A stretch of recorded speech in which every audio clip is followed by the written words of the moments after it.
Have you ever wondered how fast a boat moves against a current, or how a pilot adjusts for wind speed?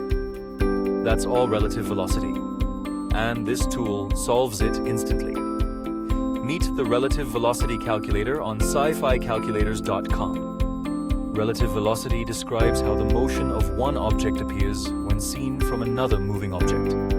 It's a key concept in physics, navigation, robotics, and engineering. Here's how the calculator works.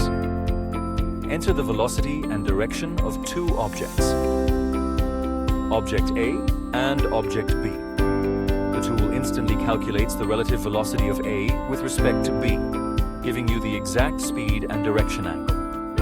And with the real-time simulation, you can see both objects in motion and watch the relative velocity update live as you change your inputs. It works for both one-dimensional problems, like two cars on a highway, and two-dimensional problems, like a boat crossing a river with a cross-current. You also get a complete step-by-step breakdown, showing exactly how the vector subtraction was done.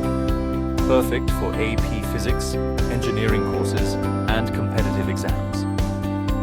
Common presets are built in too, so you can jump straight to classic scenarios without entering values from scratch.